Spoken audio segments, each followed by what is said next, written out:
আত-তাজিরু সাদুক মা'আন নাবিয়িনা ওয়াস-সিদ্দীকিন ওয়াশ-শুহাদা'i ওয়াস-সালিহিন।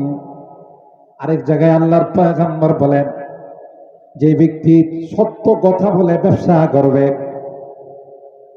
আত-তাজিরু সাদুক আল আমিন, আমানতদারির সঙ্গে যারা ব্যবসা করবে, আল্লাহর হাবিব বলেন মিথ্যার আশ্রয় নেয় না, কোনদিন মিথ্যা কসম খায়া ব্যবসা করে না, হালাল ভাবে ব্যবসা করে, আমানতদারির সাথে ব্যবসা করে, ওই ব্যবসায়ী সম্পর্কে পয়গম্বর বলেন কিয়ামতের ময়দানে তার হাসর হবে আল্লাহ নবীদের সঙ্গে,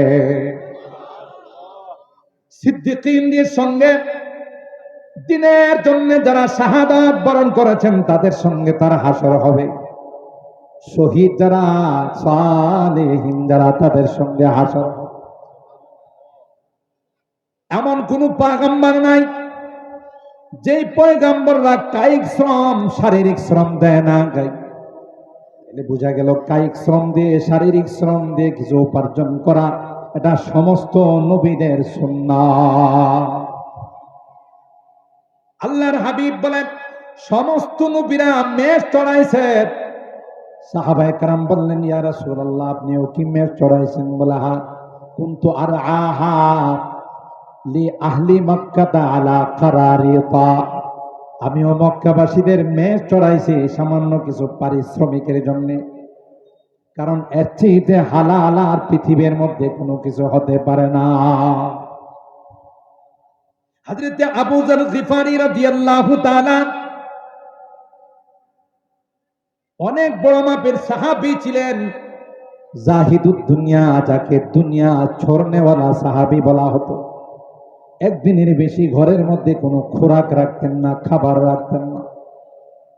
কাহারো বাড়িতে যদি একদিনের বেশি কোনো খাবার থাকতো, তিনি পিটন শুরু করতেন। আল্লাহকে মানো না, আল্লাহর উপর কি তোমার আস্থা নাই, বিশ্বাস নাই? কালকে কি আল্লাহ খাওয়াবে না? হযরত আবু যর গিফারি রাদিয়াল্লাহু তাআলা আনহু সম্পর্কে হাদিসের, বুখারী শরীফের সেই হাদিসের মধ্যে আসে, আবু যর গিফারি নিজের এক সেট জামা বানাইছে, তার গোলাম, তার চাকরের জন্য এক সেট জামা বানাইছে। একরকম কাপড় দুইজনে পরে যাচ্ছে। একজন তাবী বললেন, আবু যর, গোলামকে তো আরেকটু নিম্নমানের কাপড় দিলে চলতো, তুমি যে দামি কাপড় দিয়া সেট বানাইলা, এটা কেন দিনা? তোমার জন্য দুইটা সেট হয়ে যাইত। হযরত আবু যর গিফারি রাদিয়াল্লাহু তাআলা আনহু, বুখারী শরীফের হাদিসের মধ্যে আসে, আবু যর গিফারি কয়, কাহিনী আছে, ঘটনা আছে। একবার আমার গোলামের সঙ্গে কথা কাটাকাটির এক পর্যায়ে আমি বলছিলাম, মিয়া আপনার সাউদা, ওর মাকে তুলে একটু গালি দিয়েছিলাম, মা ছিল একটু কালো, আমি শুধু এতটুকুন বলেছিলাম যে হে কালো বেটির সন্তান। কি বললাম? কথা কাটাকাটির এক পর্যায়ে আমি বলেছিলাম, মিয়া আপনার সাউদা, এক কালো বেটির সন্তান। গোলামে গিয়া নবীর কাছে বিচার দিছে, ইয়া রাসূলুল্লাহ, আপনার সাহাবী আবু যর গিফারি আমার মা তুলে আমাকে গালি দিয়েছে। আল্লাহর নবী আমাকে ডাক দেয়া কয়, আবু যর, এই কথা তুমি বলছো নাকি? জি।